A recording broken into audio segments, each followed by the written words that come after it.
haciendo referencia a lo que vimos, empezamos viendo Lucas 18 y vimos cómo Jesús nos enseña que la oración es una necesidad constante de los escogidos de Dios. Vimos que les refirió a sus discípulos, ¿verdad? Una parábola sobre la necesidad de orar siempre y no desmayar. Entonces, él contaba esta parábola, hablaba de este juez impío, perverso, y de esta viuda totalmente menospreciada en la sociedad, y cómo insistentemente ella iba, y aún este impío, por sentirse molestado y porque no quería que lo molesten más, terminó atendiendo a la viuda.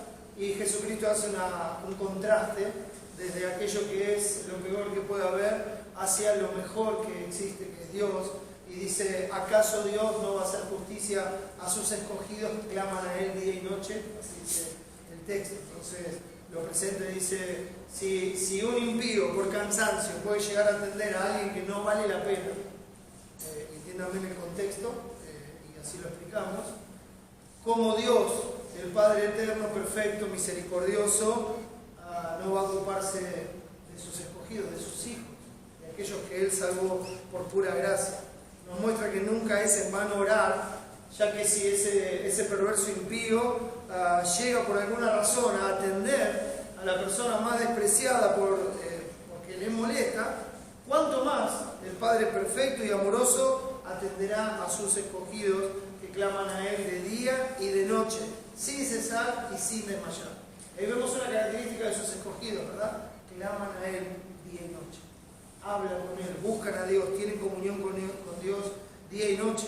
Vimos que la oración es necesaria a causa de nuestra debilidad, y estuvimos compartiendo el domingo pasado Hebreos 4, y viendo ese pasaje, haciendo un breve resumen de los primeros capítulos de Hebreos, y ver cómo llegamos a ese texto y qué es lo que realmente significa. Vimos que a causa de nuestra debilidad nosotros tenemos acceso al trono por la obra de Cristo.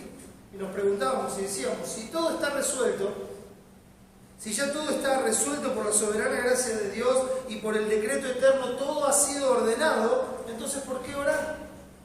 ¿Por qué orar?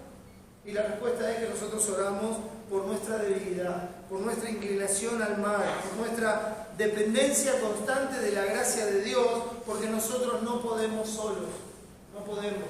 Si nosotros nos quedamos solos por un momento, como dijo Cristo, separados de mí nada podéis hacer. Si nos quedamos solos por un momento y se nos suelta solos y estamos directamente inclinados al mal, a hacer lo malo, a pecar, a hacer aquello en contra de la verdad de Dios, aquello que ofende a Dios. Esa es nuestra naturaleza. Fuimos creados para exhibir el carácter de Dios, o sea, para darle la gloria a Dios. Esa es la razón por la cual Dios creó al hombre, por la cual le dio vida, para que a través de esa vida se manifestase su gloria, o sea, su carácter, todo lo que Él es, que se pueda ver su persona en los hombres que Él creó. Pero el hombre pecó y pervirtió ese propósito, y entonces el hombre se fue por su propio camino y no le dio la gloria a Dios. Entonces el pecado no es solamente algunas cosas malas que hacemos. Antes mencionaba el pastor Cristian ese precioso pasaje de Levíticos 11, donde uno ve cosas grandes y pequeñas, y esas cosas grandes y pequeñas nos pueden separar del Señor. El mosquito estaba prohibido, ¿verdad? Un pequeño mosquito que hasta se lo puede tragar sin querer.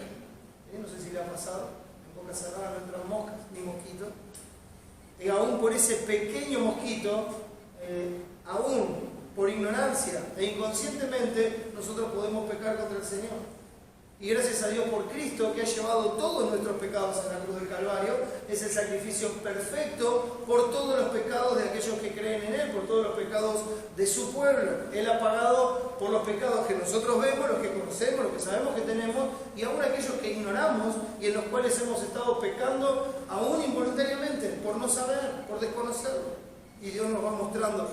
Así decía el salmista: líbrame de los errores que me son ocultos. La forma en que Él nos libra de esos errores que nos son ocultos, que venimos cometiendo, es confrontándonos con ese pecado.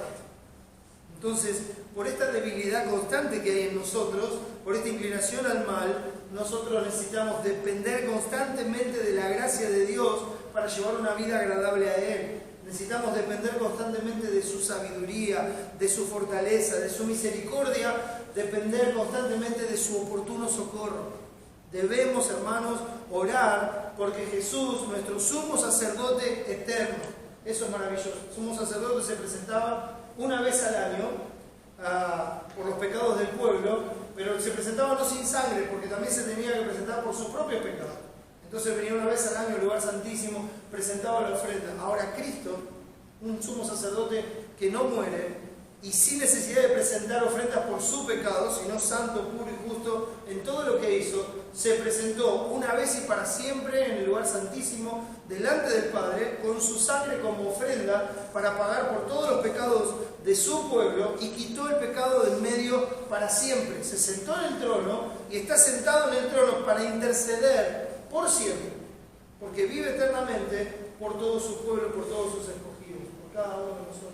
Entonces tenemos un sumo sacerdote que vive y permanece para siempre y que puede interceder por nosotros todo el tiempo, todos los días de la vida que Él nos dé en esta tierra hasta que le veamos cara a cara. Entonces Él está siempre delante de Dios para interceder por nosotros y se compadece de nuestras debilidades. Cuando venimos con nuestras debilidades, no es alguien que nos mira extrañamente y dice, a mí no me vengas con esas cosas. Yo soy santo, santo, santo y yo no tengo nada que ver con esas cosas, salí de acá inmundo. No es lo que recibimos, hermano, sino que encontramos en nuestro sumo sacerdote, en nuestro Señor, en nuestro Salvador, un Salvador que puede compadecerse de nuestras debilidades, ya que Él fue tentado en todo según nuestra semejanza, pero sin pecado. Sin pecado. Él sabe las cosas que pasamos, sabe lo que pasamos cada día. Y no solo lo sabe porque Él sabe todas las cosas, sino que Él pasó las mismas cosas que nosotros cuando vivió en la tierra como uno de nosotros. Entonces sufrió las mismas cosas, padeció las mismas tentaciones, pero venció a todas y cada una de las tentaciones. Venció a todas las tentaciones. Él triunfó sobre todos los pecados. Por eso, mis hermanos, Él puede darnos su infinita misericordia y la gracia suficiente como el auxilio oportuno para vencer en cada una de esas tentaciones, en cada debilidad que nosotros tenemos. Esa es la razón por la que oramos. Esa es la razón por la que debemos orar sin cesar, sin desmayar, porque nuestra debilidad es mucha y nadie será fuerte en su propia fuerza. Solamente podemos ser fuertes en el Señor. Por eso dice Pablo, inspirado por Dios en Efesios 6:10, fortaleceos en el Señor y en el poder de su fuerza. Y el mismo Pablo dice, cuando soy débil, entonces soy fuerte. Cuando reconozco mi debilidad y en lugar de confiar en mí mismo, dependo continuamente de Dios, entonces su gracia suficiente me fortalece para vivir la vida cristiana, para vivir como Cristo vivió. Sin Cristo, sin esa gracia, es imposible. Se convierte nada más que en una religión, se convierte nada más que en una manera de vivir, pero no en la nueva vida que Cristo nos ha dado. No se trata de religión, no se trata de un estilo de vida, no se trata de tal o cual denominación, se trata de ser una nueva criatura en Cristo con una vida enteramente dedicada a aquel que vivió, murió y resucitó con nosotros. Y por eso necesitamos el acceso continuo, la gracia y la misericordia para el oportuno, para el bien oportuno socorro que Dios nos concede en una forma compasiva y misericordiosa en cada una de nuestras debilidades. Entonces, hermanos, orar siempre sin desmayar es una necesidad mediante la cual nosotros podemos acceder con confianza al trono de la gracia y hallar el oportuno socorro para nuestra debilidad. Insisto y voy a seguir insistiendo con esto. Lo voy a volver a repetir porque yo sé que ustedes saben estas cosas, pero como dice Pedro, a mí no me molesta repetirlo. Y para nosotros, hermanos, es seguro escuchar una y otra vez acerca de la obra de Cristo, acerca de la razón por la que nosotros accedemos al trono y acerca de que Él, como nuestro Padre amante, como nuestro Redentor amoroso, está dispuesto a escucharnos, a compadecerse, a extender su misericordia y ayudarnos siempre. Nosotros no molestamos a Dios. Somos sus hijos, somos su pueblo. Y Él está en continua comunión con nosotros para que nosotros accedamos a Él. Y eso también vamos a ver hoy con la ayuda del Señor. Les ruego que me acompañen al libro de Filipenses, el capítulo 4.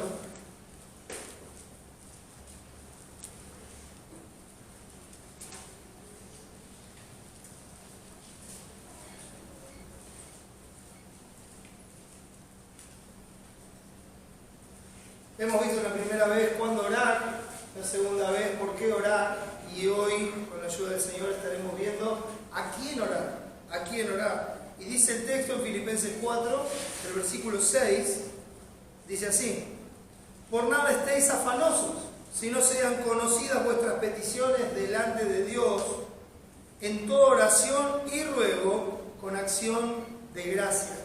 Y la paz de Dios, que sobrepasa todo entendimiento, guardará vuestros corazones y vuestros pensamientos en Cristo Jesús. Veamos con la ayuda del Señor a quién orar. Vamos a orar y pedir a Dios que nos ayude a descansar en su divina providencia. Oremos. Nuestro buen Dios y Señor, nuestro Salvador y Redentor, Creador del cielo y de la tierra y de todo lo que en ellos hay, tú que sustentas todas las cosas con el poder de tu palabra. Ante ti venimos, Señor, no confiando en nuestra justicia, sino en tu mucha misericordia. Venimos agradecidos por la obra de Cristo, que fue suficiente para quitar el pecado de inmensa una vez y para siempre, para llevarnos a ti, Señor, para reconciliarnos contigo, para hacernos tus hijos, y que podamos verte como nuestro Padre, llegar a tu misma presencia, Señor, estar contigo, hablar contigo con la seguridad y la certeza de que nos escuchas y de que conoces nuestras necesidades aún antes que lo pidamos. Por eso, Padre, venimos a adorarte y darte las gracias por todo.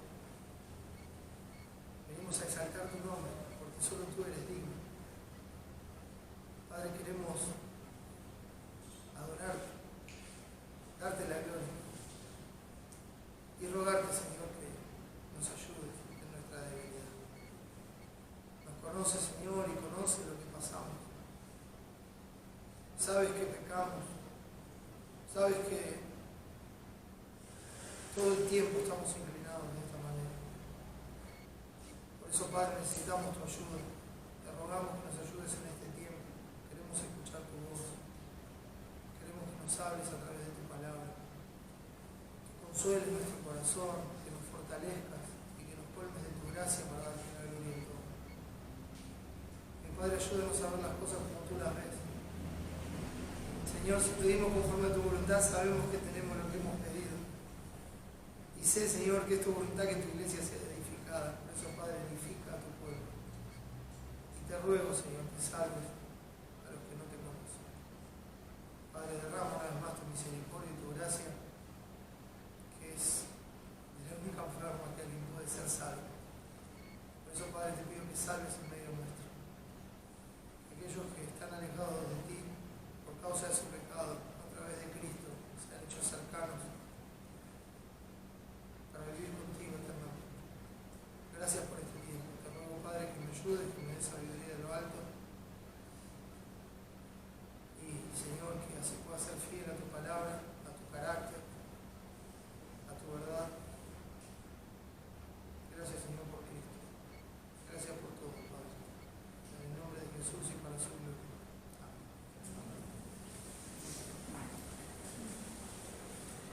Delante de Dios. Sé que muchos conocemos este texto, hasta tal vez lo sabemos de memoria, y hasta lo podemos mencionar muchas veces y repetirlo, ¿no? En distintas situaciones, y seguramente es de mucha ayuda, ¿no? Que limpiará joven su camino como guardar tu palabra, y recuerden que eso no es memorizarla y nada más. Guardar tu palabra es ponerla por obra, a eso se refiere. No es que si es algo mágico, místico, si yo memorizo determinada cantidad de versículos, entonces la santidad va a brotar de mí. No, es la herramienta que el Espíritu Santo usa para confrontarnos con nuestro pecado, alejarnos del pecado y seguir la guía del Espíritu Santo, dejando lo malo delante de Dios para hacer lo bueno. Entonces, de eso se trata. Ahora, cuando tenemos este texto en mente y lo recordamos, tal vez lo que más nos llama la atención y que lo vamos a ver es que dice, bueno, por nada estáis afanosos, si no sean conocidas vuestras peticiones. Entonces uno dice, bueno, hay que orar, hay que orarle a Dios, hay que llevarle las cosas a Dios. El texto dice, sean conocidas vuestras peticiones delante de Dios, delante de Dios. Y es en esa porción del texto que yo quiero centrar la atención de hoy. quiero centrarme en eso. Porque todas las verdades que contiene este texto, que están puestas para aliviar nuestra vida, para aliviar nuestra alma, para guiarnos hacia Dios y para guiarnos a descansar en Dios, tienen su centro y su razón de ser en esta pequeña frase que contiene el versículo que dice, delante de Dios, delante de Dios. ¿A quién orar? ¿Usted sabe a quién ora?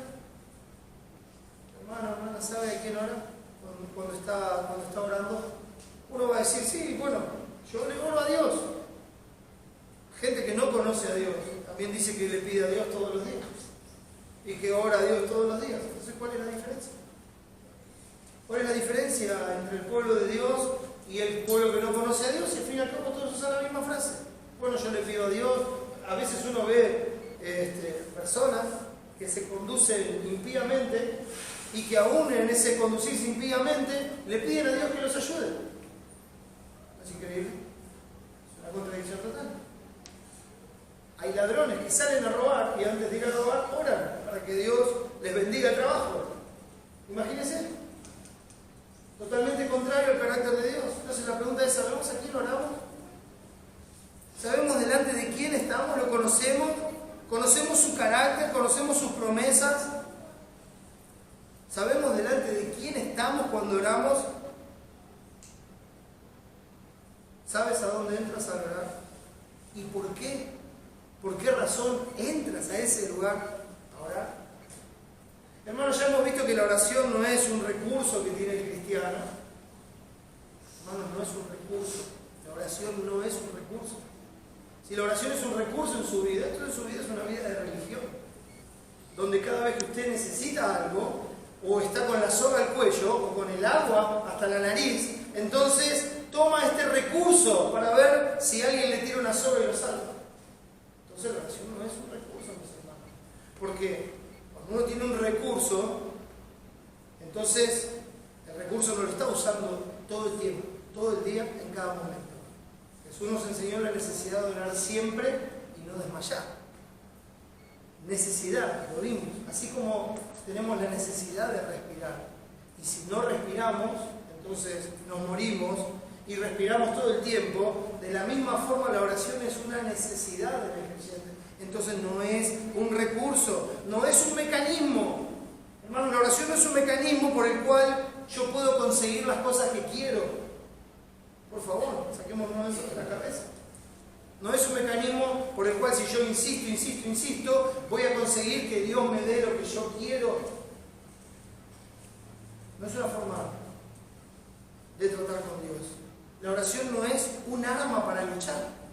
Es interesante que cuando uno ve en Efesios 6 que Dios nos dice que debemos vestirnos con la armadura del creyente, haciendo una ilustración de lo que era una armadura de un soldado romano y viendo cómo esas cosas protegen la vida física, y lo lleva a la parte espiritual y dice, pónganse en el yelmo, pónganse el calzado con el apresto del evangelio, tomen el escudo, ajustense el cinto, y después de eso dice, orando en todo tiempo. O sea, no lo da como la espada del Espíritu, no lo da como un arma, dice orando en todo tiempo, orando en todo tiempo. No es una parte de la armadura, es parte de la vida, no de cosas que se toman en un momento para determinadas cosas. Es la vida del cristiano, orar en todo tiempo, una comunión continua con el Señor.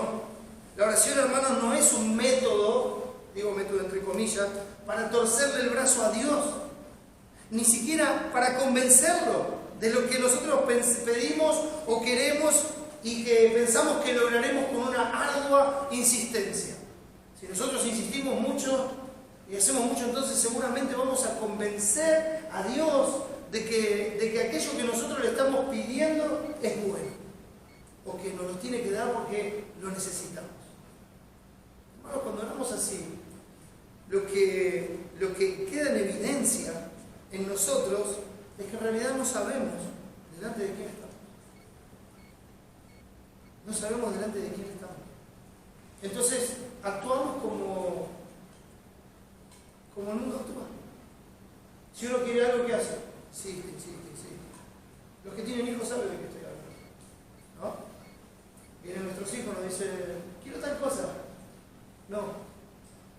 ahora no es bueno.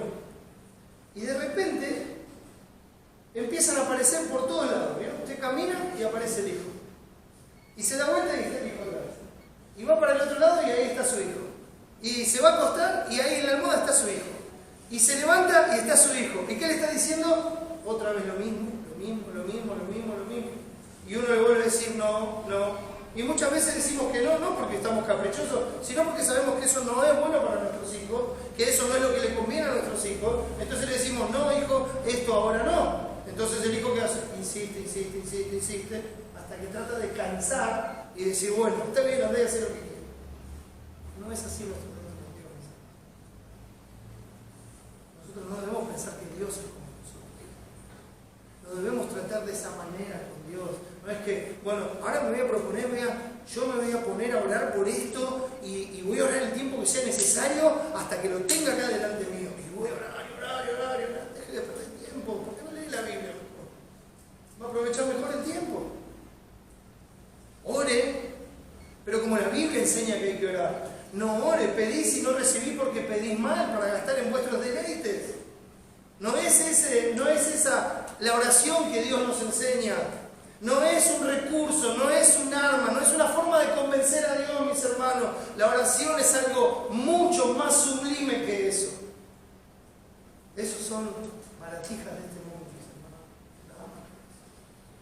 Pensar así, hermanos, es no disfrutar del carácter de nuestro Padre Celestial.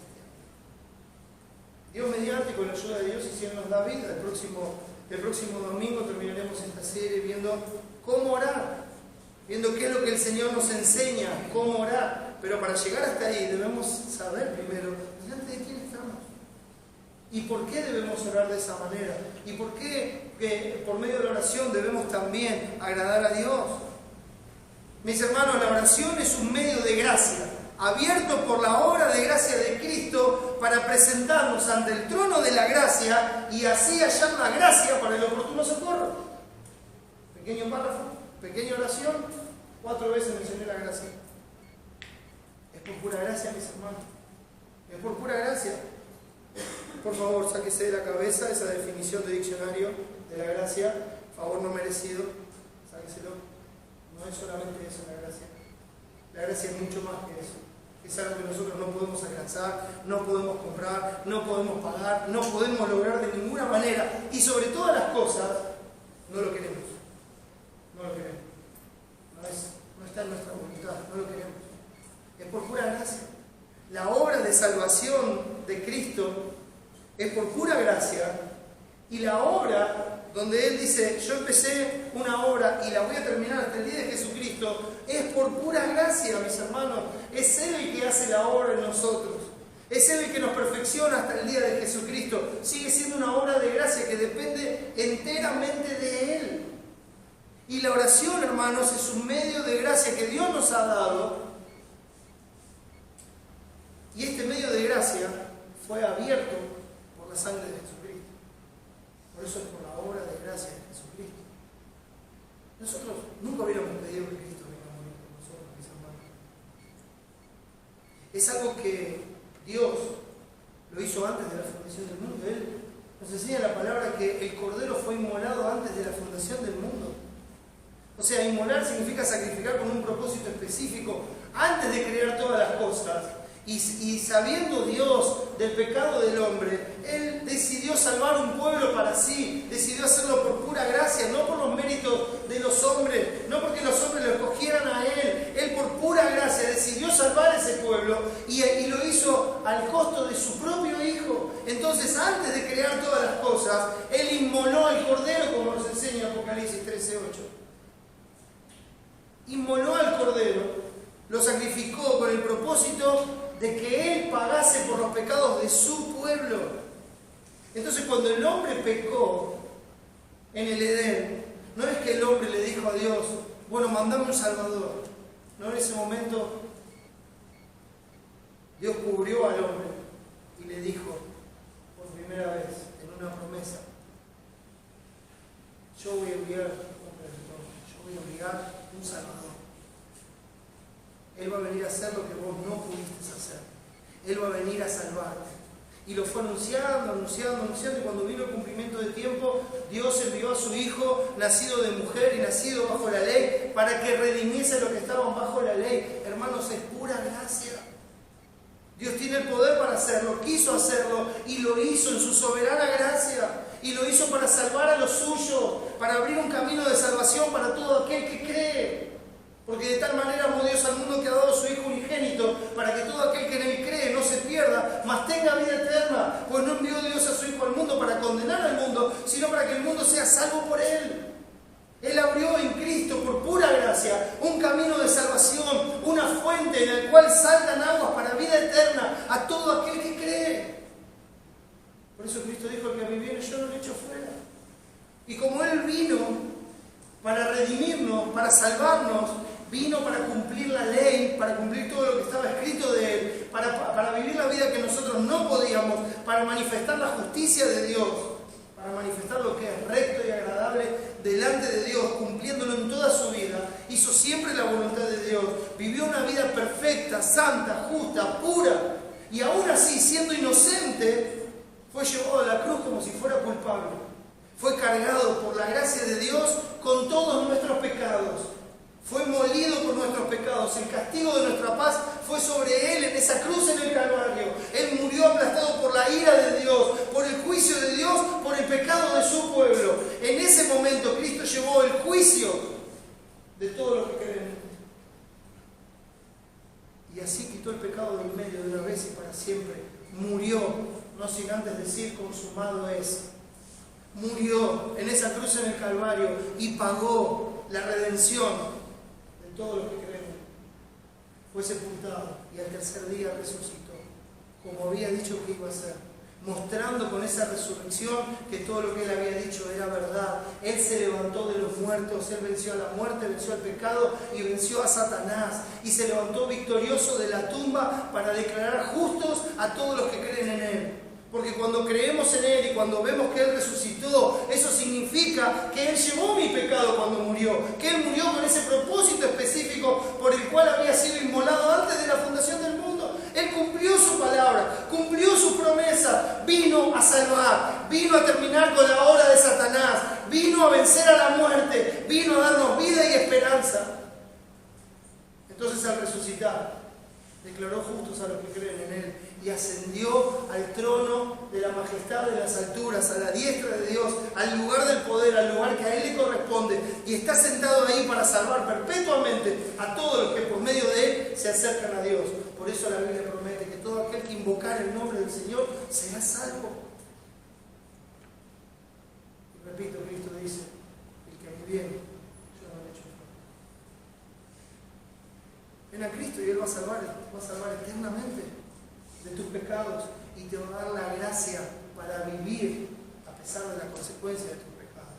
Te va a dar esperanza, te va a dar paz. No hay paz, dijo mi Dios, para el impío, pero Jesucristo dijo: venid a mí todos los que estáis trabajados y cargados, y yo os haré descansar. En Él hay paz, y de eso se trata el texto que estamos viendo. Como vino Cristo, damos paz, creemos en Él, confiamos en Él, descansamos en Él, y no podemos tener paz. ¿Acaso sabemos en quién creemos? ¿Acaso sabemos a quién oramos? ¿Delante de quién nos presentamos, mis hermanos? A veces llegamos a la oración antes que llegara el Señor. Y me dice: algo está bien acá. Porque si yo llego a la oración antes de llegar al Señor, entonces ¿cómo mi oración llega al Señor? No hay ninguna posibilidad. Yo llego al Señor y vivo en oración. Así es como debe ser por fe. Así es como debe ser por la obra de Cristo. Hermanos, esa obra de gracia es por pura gracia. El corazón del pueblo de Dios debe llegar al trono de la gracia, totalmente sobrecogido por la gracia de Dios, de tal forma que entre a la presencia misma de Dios, desbordando de adoración. Discúlpeme la expresión. Debe llegar desbordando de adoración, no desbordando de mangazo, no desbordando de quejas, no desbordando de peticiones para mí mismo. Vuelvo a repetir, como nos enseña Santiago: pedís y no recibís porque pedís mal, para gastar en vuestros deleites. No llega el corazón del pueblo de Dios delante del trono de la gracia para decir, dame, como dicen las sanguijuelas. No, hermano.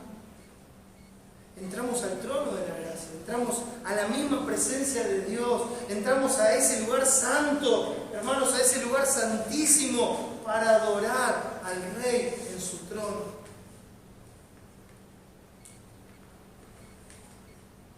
¿Dónde entramos a adorar, mis hermanos? Piénsenlo, lo hemos hablado muchas veces. A veces no nos damos cuenta, a veces pensamos que el momento en el que, y todos lo hacemos, el momento en que vamos a orar, por ejemplo, como congregación, que es el momento que todos bajan la cabeza, cierran los ojos, en una cuestión de reverencia, bueno, es el momento para aprovechar para ir al baño, para ir a buscar lo que me olvidé, para ir a estirar las piernas, para ir a atender una llamada telefónica. ¿Cómo puede ser que el pueblo de Dios no se dé cuenta que está entrando a la misma presencia de Dios? Si no hay reverencia en ese momento, si no hay adoración en ese momento, hermano, ¿a dónde estamos yendo? ¿A dónde estamos yendo? ¿Delante de quién estamos? No sé si tomamos conciencia de qué estamos hablando. Cuando nosotros oramos, estamos entrando al trono majestuoso, hermanos, al trono que es alto y sublime, donde está sentado el Señor y sus faldas llenan el templo. Él está en ese lugar, rodeado de serafines que le adoran todo el tiempo, diciendo, Santo, Santo, Santo, Jehová de los ejércitos, toda la tierra está llena de tu gloria. Ese es el lugar en el que estamos entrando. La creación misma se estremece a la voz del Señor. Su majestad es terrible, su luz es inaccesible, su soberanía es absoluta, su poder es infinito. Mis hermanos, estamos entrando a ese mismo lugar por la gracia de Dios, por la obra de Cristo. Y cuando vemos eso por la fe, cuando por la fe nos rendimos delante de nuestro Señor y Salvador, es imposible, hermanos, no caer postrados en nuestra indignidad. Es imposible no temer en ese momento ser consumidos por nuestro pecado. Es imposible, hermano, verle cara a cara y no perecer. Por eso nos postramos. Decimos, Señor, no soy digno. O como dijo Isaías, aquí soy hombre muerto. Pero en ese momento Dios tomó un carbón del altar y puso ese carbón sobre la boca del profeta y le dijo, tu pecado es quitado, tu culpa es quitada, eres limpio, eres acepto delante de mi trono. Esa es la obra de gracia de Cristo. Esa es la obra de Jesucristo en la cruz del Calvario, quitando el pecado del medio, quitando todo lo que nos separaba de Dios, acercándonos a Él, haciéndonos conciudadanos de los santos, miembros de la familia de Dios, haciéndonos que nuestra ciudadanía esté en los cielos, donde Él es el Rey absoluto de todas las cosas. Y entramos a ese trono. Entramos a ese trono, no por derecho propio, sino cubiertos por los méritos de Cristo. No porque nosotros lo merecemos, sino porque Él es justo y perfecto y porque su sangre nos abrió el camino, como vimos en el último mensaje. Entramos ahí y Él, como Rey en su derecho, nos extiende ese cetro de equidad para decir, levanta los ojos y háblame con confianza. Eres acepto. Eres acepto en este lugar. Ven y habla conmigo. Mírame cara a cara. Eres acepto, no temas ser consumido. Cristo ya fue consumido por tu pecado en la cruz. No temas ser castigado, Cristo ya fue castigado. No temas recibir juicio en este momento, Cristo ya llevó tu juicio. Ven aquí, mírame, hijo, cara a cara. Veme como tu Padre. Es imposible, hermanos, para nosotros, pero lo que es imposible para nosotros es posible para Dios. Cristo hizo posible que nosotros hablemos con Dios todo el tiempo, en todo el tiempo, sin cesar, sin desmayar. Cristo hizo posible que nosotros podamos vivir en la presencia misma de Dios en todo tiempo, en todo momento y en todo lugar. Es por pura gracia, hermano. Cristo llevó nuestro pecado, llevó el castigo de nuestra paz. Cristo murió en nuestro lugar. Jesús fue sepultado quitando el pecado del medio. Cristo resucitó al tercer día. Jesús nos declaró justos y la deuda saldada. Jesucristo nos hizo aceptos en el amado. Y el Padre Eterno nos adoptó como hijos, hermanos. Las puertas eternas se abrieron. El lugar santísimo se hizo accesible. Y hoy, como hijos, nos sentamos en las mismas faldas de Dios para hablar con nuestro todopoderoso, soberano, misericordioso y amoroso Padre. Por eso el Espíritu clama, Abba, Padre, Papi. eres mi Dios, eres mi Señor y eres mi papá. Con esa confianza con esa confianza estoy a su lado por los méritos de Cristo. Por esto, mis hermanos, la oración es un medio de gracia para adorar a Dios. No para alcanzar lo que queremos, no para convencer a Dios, no para lograr lo que tenemos planeado. No, hermano. La oración es un medio de gracia para adorar al Rey Jesús. Es para plantarnos delante de Él, para decirle: habla porque tu siervo oye. Padre, enséñame a hacer tu voluntad. Tú eres mi Dios. Padre, dame la sabiduría que prometiste para poder agradarte en todo lo que hago. Hermanos, se trata de la gloria de Dios. Se trata de que Él sea el que nos enseñe, que nos fortalezca, que nos muestre el camino por donde debemos andar, que nos diga lo que es agradable delante de Él, que nos dé la gracia suficiente y la fortaleza para hacer las cosas como a Él le agradan. Y entramos con esa confianza delante de Él. Y cuando entramos delante de Él, decimos: a ver, y por favor, hermano, nuestras mentes son finitas, pero tratemos de pensar en esto por un momento. Estamos ahí en la misma presencia de Dios. ¿Y así no? Y ahora nosotros le vamos a decir a Él: mira, te voy a decir algunas cosas que no sabes. No sabes lo que me está pasando, no sabes lo que necesito, no sabes, no te diste cuenta, no te acordaste que me tenías que dar esto. Piénselo. Porque ahora, en este punto, a mí me suena hasta ridículo hablar de esa manera. Estoy delante del Dios de toda gracia, del Dios de toda gloria, del soberano, del todopoderoso, del omnisciente, del omnipresente, del que sabe todas las cosas. Y yo le voy a venir a decir a Él lo que es bueno para mí. No, hermanos, nuestro Padre sabe de qué cosas tenemos necesidad antes que nosotros las pidamos. Y no solamente las sabe, sino que Él ya prometió fiel e inmutablemente proveer todas las cosas para nuestras necesidades. Al que no escatimó ni a su propio Hijo, ¿cómo no nos va a dar también, juntamente con Él, todas las cosas? Él ya lo prometió. Y estoy ante el que es fiel y verdadero, ante aquel que no puede mentir, ante aquel que no puede cambiar.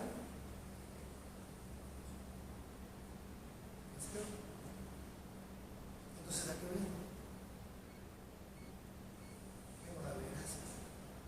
Vengo a adorarlo porque Él es Dios. Mira lo que dice nuestro texto. Dice: por nada estéis afanosos. Yo sé que estoy yendo del medio para atrás y después vamos para adelante. Dice: por nada estéis afanosos, si no sean conocidas vuestras peticiones delante de Dios. Delante del Dios de la Biblia, delante del Dios que estamos mencionando, sean muy conocidas delante de Dios. ¿Cómo? En toda oración y ruego. En toda oración y ruego. Pero ¿cómo van adobadas estas oraciones, hermano? ¿Cuál es la libación que se derrama sobre estas oraciones? La acción de gracias. La acción de gracias. Nosotros tenemos que entrar delante de Él con gratitud, rendidos. Hermanos, otra vez, estamos ahí por su sola gracia. Cada vez que accedemos, cada vez que entramos, cada vez que tomamos conciencia, debemos recordar a Cristo y su obra de gracia, y nuestro corazón tiene que desbordar de gratitud, y esa gratitud nos tiene que llevar a la adoración, al fruto de labios que confiesa su nombre, a que su nombre sea santificado, exaltado sobre todas las demás cosas, a que lo único que importe sea que avance su reino y que se haga su voluntad.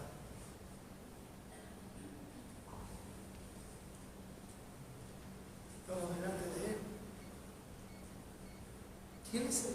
Miren, yo quisiera ver solamente un par de pasajes para tener en cuenta algunas de las promesas de Dios y que nos muestran el carácter de Dios en el cual nosotros tenemos que descansar. Acompáñenme por un momento a Lucas 12. Debemos entrar con acciones de gracia. Adorar a Dios. Dios busca adoradores que le adoren en espíritu y en verdad. Entonces, ¿quién es Dios? ¿Delante de quién venimos? Así lo presenta Jesucristo al Padre de Gloria. Lucas capítulo 12, algunos textos nomás.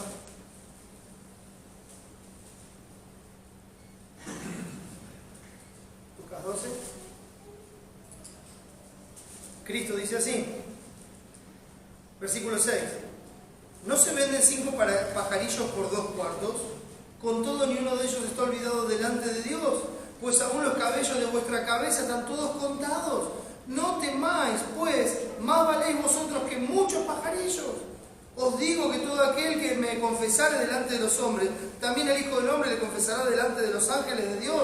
Mas el que me negare delante de los hombres, será negado delante de los ángeles de Dios. Dios sabe cuántos pelos tenemos. Dios sabe cuántos cabellos hay en nuestra cabeza. O sea, con esa precisión nos conoce. No hay uno solo de nosotros acá, ni en ningún lugar de esta existencia, que sepa cuántos pelos tiene. No hay uno solo. Nadie. Y usted me va a decir, bueno, hay uno que se peló, ¿verdad? Tiene la cabeza afeitadita y dice, no tengo un solo pelo en la cabeza. Mentira, están ahí. Y Dios sabe cuántos son. Dios lo sabe. Dios sabe cuántos cabellos hay en esa cabeza. Dios lo sabe. Y ninguno de nosotros, ninguno lo sabe. Ese es el cuidado que Dios tiene con nosotros, hermano. Esa comparación está para decir, a ver, es Él el que te está cuidando, el que sabe todas las cosas, el que tiene poder para dar vida y que tiene poder para echar en el infierno. El que tiene ese poder es el que te está cuidando. El que sabe todas las cosas te está cuidando amorosamente. Más valéis vosotros que muchos pajarillos. Y acá es donde algunos por ahí nos henchimos en el pecho, ¿verdad? Decimos, wow, yo tengo valor delante de Dios. ¿Sabe por qué valemos nosotros? Porque nosotros costamos la sangre de Cristo. El valor que nosotros tenemos delante de Dios es la sangre de Cristo. Él nos compró por precio y el precio fue la sangre de Cristo. Ese es el valor. Nosotros valemos más que nada en esta creación. ¿Por qué? Porque estamos en Cristo. Y porque no hay nada más valioso para Dios que su Hijo Jesucristo. Y nosotros estamos en Él. Estamos cubiertos de Él. Su justicia es la que nos viste. Así es como nos recibe delante del trono. ¿Cómo no nos va a cuidar? Más valemos nosotros que muchos pajarillos. Avanzo en este pasaje. El versículo 22 dice así, Lucas 12, 22. Dijo luego a sus discípulos, por tanto os digo, no os afanéis por vuestra vida, qué comeréis, ni por el cuerpo, qué vestiréis. La vida es más que la comida y el cuerpo que el vestido. Mire, para tratar de entender esto de una forma rápida. Él nos dio vida a nosotros cuando estábamos muertos en nuestros delitos y pecados. O sea, piensa en Dios como el dador de la vida. No solamente el dador de la vida física, porque teníamos vida física, pero estábamos muertos espiritualmente. Esto significa separados de Dios. No había vida espiritual en nosotros. Y Él, por su gracia, por su obra soberana, nos resucitó cuando estábamos muertos y nos dio vida. ¿Ahora usted cree que la ropa es más difícil de conseguir que la vida? Porque esa es la comparación que hace. La vida es más que la ropa, que la comida, que el alimento. Y aquel que por pura gracia te levantó cuando estabas muerto en tus delitos y pecados, ¿no te va a poder dar las cosas que necesitas para la vida? ¿En serio dejás de servirlo a Él? ¿En serio dejás de hablar con Él? ¿En serio dejás de tratarlo porque no tenés tiempo, porque estás ocupado en conseguir las cosas de esta vida que el Dios soberano de toda gloria y gracia ya prometió que te iba a dar? ¿En serio? ¿De quién estamos, hermanos? ¿Conocemos su carácter? ¿Conocemos sus promesas? ¿Conocemos su persona? Nos dio la vida, nos puede dar todo lo necesario para la vida. Y sigue diciendo, considerad los cuervos que ni siembran ni ciegan, que ni tienen despensa ni granero, y Dios los alimenta. ¿No valéis vosotros mucho más que las aves? Otra vez lo mismo. En Cristo valemos más que las aves. Y si Él cuida de las aves, como se cantaba hoy, cuidará también de mí. Si Él cuida de las aves, que van a perecer eternamente, cuidará también de mí. Si Él se ocupa de su creación, ¿cómo no se va a ocupar de aquellos por los que dio la vida de su Hijo? Ahora, esto tendría que quitar de nuestra cabeza el afán, la preocupación por las cosas terrenales, pasajeras, que son necesarias y que Dios prometió suplir. Esto tendría que traer paz a nuestro corazón y descanso, sabiendo que el Dios de toda gloria y gracia nos está cuidando, que nos ve como hijos y que va a proveer todas las cosas. ¿Y quién de vosotros podrá con afanarse añadir a su estatura un codo? Y uno dice, a ver, añadir a su estatura, esto es imposible, nadie puede hacer eso. Nadie puede hacer eso. Por ahí puede crear un monstruo tratando de agregarle hueso en algún lado. Y no estoy hablando de un problema que tuvo alguien, que se rompió algo, no, estoy hablando de alguien que quiere ser más alto. Entonces, algunos se rompen las piernas, no sé si lo saben, se estiran, se agregan hueso en el medio, se dejan colgados, se ponen unos ganchos para que se les estire la pierna. Ahora fíjense cómo lo dice Dios. Dice, pues si no podés ni aún lo que es menos, ¿por qué os afanáis por lo demás? Otra vez la comparación con la vida. O sea, Dios dice que añadir a la estatura un codo es menos que todo lo demás. O sea, para Él no es nada, hermano. Para Él no es nada. Él es soberano, todopoderoso, no es nada para Él. Él provee, hermanos. Y prometió proveer, y prometió suplir, y prometió dar todo lo necesario. Entonces, haciendo una aclaración, no confundan preocupación con ocupación. Porque Él prometió suplir todas las cosas y lo va a hacer fielmente. Pero nosotros debemos estar ocupados en hacer su voluntad y ocuparnos de todas nuestras responsabilidades con gozo para la gloria de Dios.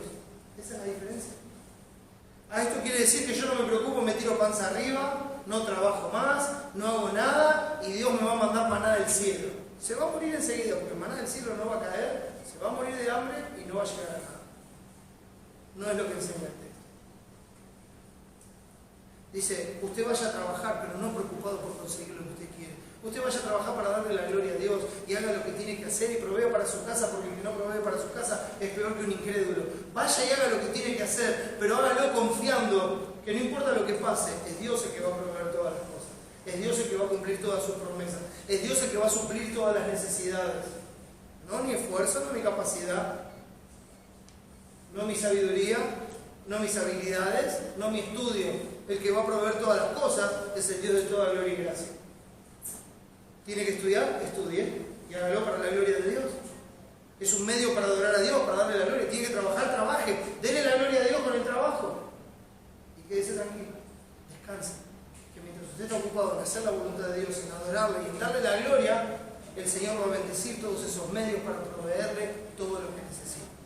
Ahora, cuando lo tome al revés, quiere decir que usted se va a estar afanando y preocupando. No, tengo que ir a hacer esto. Dejo a Dios de lado, tengo que ir a hacer esto, porque si no hago esto, a mí no me da nadie de comer. Si escucha eso en un cristiano, mis hermanos, con amor y compasión, llámelo al arrepentimiento y dígale, el único que le da todo de comer es Dios. Y nosotros valemos más que muchos pájaros. Descansa en Él. A su voluntad, y Él va a hacer el resto, porque así lo prometió. Algo más en este pasaje. Considerad los lirios como crecen, no trabajan ni hilan, mas os digo que ni aun Salomón con toda su gloria se vistió como uno de ellos. Y si así viste Dios la hierba que hoy está en el campo y mañana es echada al horno, ¿cuánto más a vosotros, hombres de poca fe? Vosotros pues no os preocupéis por lo que habéis de comer ni por lo que habéis de beber, ni estéis en ansiosa inquietud, porque todas estas cosas buscan las gentes del mundo, pero vuestro Padre sabe que tenéis necesidad de estas cosas. Mas buscad el reino de Dios y todas estas cosas os serán añadidas. Escuche esto, dice, no temáis, manada pequeña, porque a vuestro Padre os ha placido daros el reino. Es maravilloso. no teman. Así llama a Dios a su pueblo. No teman, manada pequeña. Yo los estoy cuidando. A vuestro Padre les ha placido daros el reino. Ustedes son herederos del reino. Ustedes son sus escogidos que claman a Él día y noche. Él se va a tardar en hacerle justicia. Él se va a tardar en responder. Él se va a negar a sí mismo y no va a ser fiel. No, no teman, manada pequeña, porque el Dios eterno a Él le ha placido. Él ha tenido el gozo de hacerlo. Él en su soberana voluntad les quiso a ustedes, manada pequeña, dar el reino. Descansen en esa verdad eterna. Descansen en esa provisión eterna. Descansen en la providencia de Dios. Y aprovechen ese descanso para ocuparse en hacer la voluntad de Dios. Como dice el otro texto que quiero ver en 1 de Pedro, capítulo 5. 1 de Pedro, capítulo 5. Dice así, versículo 6. Cuando lleguemos.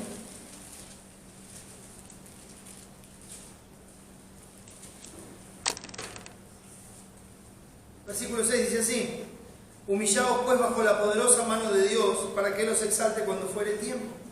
Esto se lo dice a hermanos que estaban sufriendo momentos bien difíciles de persecución, de necesidades. Había cosas que ellos no podían suplir.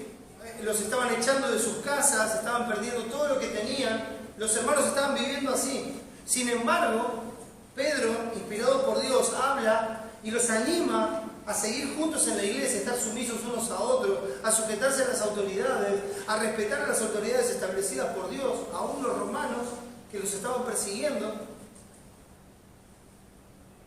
Y les dice: humillaos pues bajo la poderosa mano de Dios. Cuando habla de la poderosa mano de Dios, está hablando de que Dios está haciendo su voluntad. Dios siempre está haciendo su voluntad. Y lo que pasa, pasa porque Él lo permite, porque Él lo ordenó así. Entonces dice: no se exalten ustedes, tratando de cambiar las cosas, quejándose de las cosas como pasan. No traten de ponerse por sobre lo que Dios ha decidido que ocurra. Humíllense bajo la poderosa mano de Dios. Eso significa acepten lo que Dios está permitiendo y vean el propósito eterno. Humíllense bajo esa poderosa mano de Dios. Es una mano poderosa que nadie puede detener, que nadie puede frenar, que nadie puede torcer. Entonces humíllense bajo esa poderosa mano y descansen en su voluntad. Dice: para que los exalte cuando fuere tiempo. Hoy tal vez es el tiempo de ser humillado, tal vez es el tiempo de pasar necesidad, tal vez es el tiempo de ser perseguido, o tal vez es el tiempo de estar bien y de disfrutar todas las cosas que Dios nos da en abundancia. Pero sea lo que sea, el tiempo que sea, humíllense bajo la poderosa mano de Dios. Esto es lo que Dios ha decidido, esto es como Dios lo ha ordenado y su voluntad está siendo hecha. Todo lo que Jehová quiere lo hace, en el cielo y en la tierra. Salmo 135. Entonces humíllense bajo esa voluntad. ¿Y cuál es la forma de humillarse bajo esa voluntad? ¿Cuál es la forma de decir: Señor, gracias, porque sé que estás haciendo tu voluntad eterna, que vamos camino a cumplir con tu propósito eterno y que has ordenado todas las cosas para mi bien, como vimos el domingo pasado? Y ese bien es que Cristo sea formado en mí. Entonces todas las cosas que pasan, todo lo que sucede, ayuda a que Cristo, el carácter de Cristo, sea formado en mí. Entonces, ¿cómo se humilla uno bajo esa poderosa mano? Versículo 7 dice: echando toda vuestra ansiedad sobre Él. Esa palabra echando significa tirar continuamente. Tirando continuamente sobre Él toda nuestra preocupación. La preocupación. A veces vivimos preocupados. ¿Qué va a pasar hoy? ¿Qué va a pasar mañana? ¿Qué va a pasar la semana que viene? ¿Cómo voy a hacer para pagar dentro de 2 meses cuando...? ¿Usted sabe si va a estar vivo mañana? ¿Sabe si va a estar vivo la semana que viene? ¿Sabe si va a estar vivo dentro de 2 meses? Y otra vez, por favor, no confundamos esto con que no hay que hacer previsión o con que no hay que ser organizado. Son dos cosas diferentes. Pero mis hermanos, hoy, mañana, pasado y dentro de 2 meses o 1 año, el que va a estar en control va a seguir siendo Dios. El que va a seguir cuidando a sus hijos va a seguir siendo Dios. El que va a seguir cumpliendo sus promesas va a seguir siendo Dios. Y nosotros descansamos en esa verdad. Y mientras el tiempo va pasando, nos ocupamos en hacer su voluntad para darle la gloria. No nos ocupamos en otras cosas. Como si el tiempo se fuera a acabar o como si Dios fuera a faltar en sus promesas. Nos ocupamos en lo que tenemos que hacer, echando toda vuestra ansiedad sobre Él, Y es maravilloso como termina, dice, ¿por qué he hecho mi ansiedad sobre Él? ¿Por qué descargo en Él mi preocupación? Porque Él tiene cuidado de nosotros. Porque nosotros sabemos que Él nos está cuidando. Sabemos que lo que pasa es parte del cuidado de Dios. Sabemos que todo lo que nos está ocurriendo es ese cuidado de nuestro Padre que está en los cielos para hacer lo mejor para nuestro bienestar eterno, que es formar a Cristo en nosotros. Y esa palabra echamos, ¿sabe qué significa? Tiramos, continuamente. ¿Verdad? ¿Sabe qué hacemos nosotros? Miren, nosotros vamos con nuestras preocupaciones a Dios. Entonces, vamos a poner que esto es una preocupación, representa una preocupación. Entonces nosotros nos presentamos delante de Dios y le decimos, oh Señor Todopoderoso, nuestro Padre que sabes todas las cosas y que conoces todo el te ruego, te pido. Terminamos de orar, le decimos a Dios, mira, esta es mi preocupación, gracias por todo, me voy y me doy vuelta y me voy de vuelta con mi preocupación. Y eso no es lo que significa el pasaje significa esto, traigo mi preocupación, Señor, esta es mi preocupación, te la dejo, la tira. Y cuando usted se va, la preocupación queda ahí, no viene con usted, no vuelve con usted. La dejó, la tiró, fue y la descargó en el único que se puede ocupar, echando toda vuestra ansiedad sobre Él, porque Él tiene cuidado de vosotros. No Mariano, sino Dios. Dios tiene cuidado de nosotros. Se está cuidando, hermano. Se lo dejamos a Él y nos descargamos de esa ansiedad, nos descargamos de esa preocupación, para que eso no interceda en lo que tenemos que hacer hoy para agradar a Dios, para que eso no interceda en que nosotros podamos hacer la voluntad de Dios. Nos descargamos a Él, porque Él tiene cuidado de nosotros. Este es un tema largo, hermanos, y quiero volver al texto, en Filipenses 4, para mencionar un par de cosas y poder terminar con este tiempo. Entonces, fíjense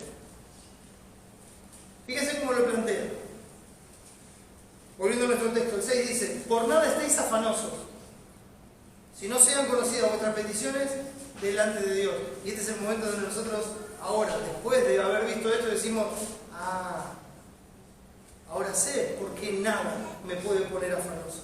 Ahora sé delante de quién estoy yendo. Ahora sé cuál es su carácter, ahora sé cuáles son sus promesas, ahora sé lo que Él me prometió, ahora sé que Él me cuida, ahora sé que Él sabe todas las cosas que paso, ahora sé que su gracia es suficiente. Entonces cuando vengo delante de Él, echo mis ansiedades, echo mis afanes sobre Él, descanso en Él, en su cuidado, en su persona, en su promesa. Y nada me pone afanoso, nada perturba mi alma. En el sentido de ponerme preocupado. Y el problema con esa preocupación es cuando esa preocupación no me deja hacer la voluntad de Dios. Entonces cuando yo voy, fíjense que dice, por nada estéis afanosos si no sean conocidas vuestras peticiones delante del pastor. Dice eso, delante de los hermanos, y ahí andamos nosotros lastimeramente entre todos, diciendo, no sabés lo que me falta. Y ahí vamos, tratando de que los demás se carguen con lo que nos pasa, a ver si le podemos quitar algo a alguien, hermano. Es Dios el proveedor de todas las cosas. Si quiere usar a un hermano para proveerlo, lo va a hacer. Pero no usemos la manipulación para tratar de conseguir de otros lo que nosotros creemos que Dios no nos va a dar. Porque no es lo que Dios está diciendo. Dice, lleva tu petición delante de Dios. Acostúmbrate a vivir delante de tu Padre que está en los cielos. Acostúmbrate a vivir delante del fiel y verdadero que cumple todas sus promesas. Acostúmbrate a vivir delante del que conoce todas tus cosas aún antes que se las pidas. Y descansa en que Él va a proveer. Guarda la lagrimita para los casos reales. Las peticiones tienen que estar delante de Dios. Delante de Dios. Delante de este Dios, glorioso, majestuoso, delante de este Dios, nuestro Padre que está en los cielos, delante de este que es el único digno de ser adorado, delante de Él tiene que estar lugar, no venimos con las manos vacías. No, hermano. Venimos con las manos llenas de gratitud. Por eso dice: si no sean conocidas vuestras peticiones delante de Dios, en toda oración y ruego. Usted sabe que esto que se traduce acá es un hebraísmo.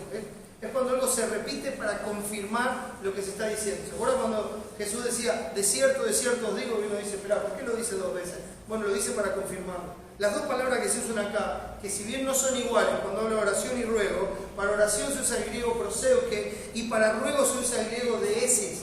Ahora, las dos palabras se traducen en los demás pasajes de la Escritura, siempre que no están juntas, como oración. Las dos se traducen como oración. Acá, en nuestro idioma, nos hace parecer como que son dos tipos de oración distintos. No, lo que quiere decir es, ore y ore. ¿Cómo se lo va a presentar delante de Dios? En oración y en oración, en ruego y en ruego, en súplica y en súplica. Eso es lo que está diciendo usted. Son dos palabras diferentes, pero no está hablando de dos cosas diferentes, sino que está haciendo un énfasis en cómo deben ser las cosas presentadas delante de Dios por medio del camino que Cristo nos abrió para llegar al trono de la gracia. Venga a adorar a Dios, venga a adorar a Dios y no venga con las manos vacías. Dice, en toda oración y ruego, con acción de gracia. Venga con las manos llenas de gratitud. Venga mostrándole que está agradecido con Él, que está agradecido con la vida que le dio, que está agradecido con la obra que Él está haciendo, que está agradecido con que Él prometió seguir esta obra hasta el final y que no va a parar hasta que la termine. Estando persuadido de esto, dice Filipenses 1, que el que comenzó en vosotros la buena obra, la perfeccionará hasta el día de Jesucristo. Venga delante de Dios, orando y orando con las manos llenas de gratitud. Adore a su Dios y descanse en Él, porque Él se va a ocupar de todas las cosas. Haga lo que tiene que hacer, hágalo para la gloria de Dios y Él se va a ocupar de proveer todas las cosas, todas las necesidades. Y la bendición evangélica de la oración y de hacerlo de esta manera, hermanos, es lo que dice el versículo 7. Y la paz de Dios, que sobrepasa todo entendimiento, la paz de Dios, no la paz del hombre, no la definición de paz como nosotros la conocemos, esa ausencia de conflicto, no, la paz de Dios. La paz os dejo, mi paz os doy, yo no la doy como el mundo la da. No se turbe vuestro corazón ni tenga miedo. La paz de Dios que quita la turbación, la paz de Dios que quita el miedo, la paz de Dios que quita la ansiedad, la paz de Dios que borra todas las preocupaciones, esa paz que nos hace descansar por completo en Él, cuando nosotros hayamos ido delante de su trono, cuando nosotros hayamos volcado delante de Él todas nuestras ansiedades, todos nuestros afanes, todas nuestras preocupaciones y los hayamos dejado con fe en sus faldas, sabiendo y descansando que Él se va a ocupar, y nos demos vuelta con esa misma fe, habiéndolo dejado ahí, y ya que eso no turbe nuestro pensamiento, siendo agradecidos con Él. Esa paz que solamente Dios puede dar, esa paz que sobrepasa todo entendimiento, que por más que la expliquemos, no la puede entender este mundo. Esa paz cuando dice, escúchame una cosa, con todo lo que te está pasando, ¿cómo puedes estar tranquilo? ¿Sabés qué? Vos no conoces a mi Dios. ¿Querés saber por qué estoy tranquilo? ¿Querés saber por qué tengo paz? Tenés que conocer a mi Dios. ¿Por qué te puede dar la misma paz? Tenés que conocer a mi Dios. ¿No tenés paz? Es porque no conoces a Dios. Esta paz, me cuesta explicarla, sobrepasa nuestro entendimiento, sobrepuja todo entendimiento. Esa paz de Dios, dice, guardará vuestros corazones y vuestros pensamientos en Cristo Jesús. Esa palabra guardará habla de centinelas. ¿Sí? La paz de Dios se paran como si fueran 2 centinelas alrededor de nuestro corazón, alrededor de la esencia de nuestro ser, alrededor de ese lugar donde puede haber toda turbación, donde puede haber preocupación, afán, y esa paz de Dios, ese carácter de Dios nos rodea nuestro corazón, rodea nuestros pensamientos y los guarda con paz, en descanso. Esa es la bendición de haber ido delante de Dios y de dejar sobre Él todo nuestro afán, toda nuestra ansiedad y toda nuestra preocupación y volver de ese lugar confiando en el Señor. Cuando digo volver de ese lugar, no digo salir. estar siempre y no desmayar. Debemos vivir en la presencia de Dios. Y esa es la paz que va a guardar por completo nuestro ser y nos va a dejar descansar de las preocupaciones terrenales y pasajeras de este mundo y poder abocarnos completamente a darle la gloria a Dios en todo lo que hacemos. Por eso, hermanos, aquí no vamos. Debemos saber a quién vamos. Y entonces la paz de Dios va a guardar nuestros corazones y nuestros pensamientos, como dice el texto, en Cristo Jesús, en esa obra de gracia de nuestro Señor Jesucristo. Amén. Que el Señor nos consuele y nos ayude a estar y vivir delante de su presencia. Oremos. Gracias, Padre, por Cristo. Gracias, Señor, por esta obra eterna de gracia. Gracias, Padre, por el perdón de nuestros pecados. Gracias, Padre, porque todas las ansiedades, preocupaciones, temores fueron llevados por Cristo en la cruz del Calvario.